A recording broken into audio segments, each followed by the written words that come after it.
Nu ska vi gå igenom vad som händer om du bryter trafikregler. Vad blir konsekvenserna om du till exempel kör för fort? Vem är ansvarig vid en eventuell olycka? Och när kan ditt körkort återkallas? Vi börjar med fortkörning. Vad du får för straff för fortkörning beror på hur mycket fortare än hastighetsbegränsningen du kört. Straffet beror även på vilken hastighetsbegränsning som gäller. Om du exempelvis kört 25 km i timmen för fort på en 30-väg blir ditt körkort vanligtvis återkallat. Om du däremot kört 25 km i timmen för fort på en motorväg får du vanligtvis endast böter. Som tumregel kan du tänka att ditt körkort återkallas om du kör mer än 20 km i timmen för fort på en 30-väg. Eller om du kör mer än 30 km i timmen för fort på en väg med högre hastighetsbegränsning. Vem som kan hållas ansvarig vid till exempel en olycka varierar i olika situationer. När du övningskör privat räknas din handledare som förare av fordonet och handledaren bär därför ansvaret om något händer.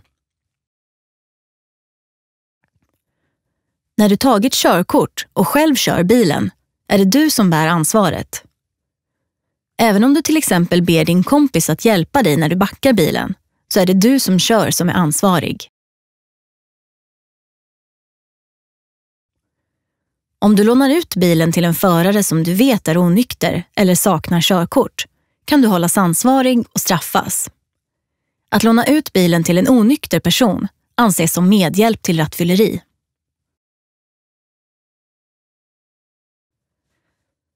Om du bryter mot lagar eller trafikregler kan det beslutas att ditt körkort återkallas och spärras under en viss tid. Spärrtiden kan bli från en månad upp till 3 år, beroende på vad du gjort dig skyldig till. Under de 2 första åren som du har körkort har du en så kallad prövotid. Det cirkulerar rykten om att prövotiden har höjts till 5 år. Men detta är falska rykten. Om ditt körkort återkallas under prövotiden måste du göra om hela körkortsutbildningen. Det innebär att du måste göra om riskettan, risktvåan, teoriprovet och körprovet. Några exempel på när ditt körkort kan återkallas är om du har gjort dig skyldig till rattfylleri eller grovt rattfylleri. Om du har varit grovt vårdslös i trafiken, exempelvis om du kört 60 km i timmen på en väg med hastighetsbegränsning 30 km i timmen. Om du har smitit från en trafikolycka du varit inblandad i. Detta gäller även om du inte orsakat olyckan. Om du bryter mot trafikregler upprepade gånger, exempelvis flera mindre fortkörningar. Om du har brutit mot en viktig trafikregel, exempelvis kört mot rött eller brutit mot stopplikt. Om du blivit omhändertagen av polisen på grund av berusning upprepade gånger. Detta behöver inte vara i samband med körning.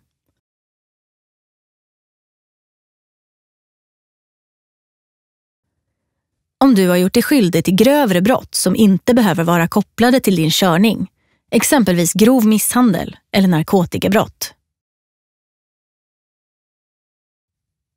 Om du har en sjukdom som gör att du inte uppfyller de medicinska kraven för att få ha körkort. Utöver återkallelse kan du även dömas till böter och fängelse, beroende på hur grovt brott du gjort dig skyldig till.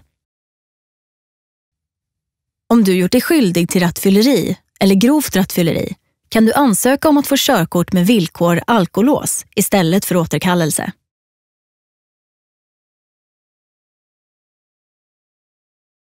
Ladda ner Trafiko-appen. I appen finns all teori och du kan boka handledarkursen, riskettan och risktvåan. Klicka på länken i beskrivningen.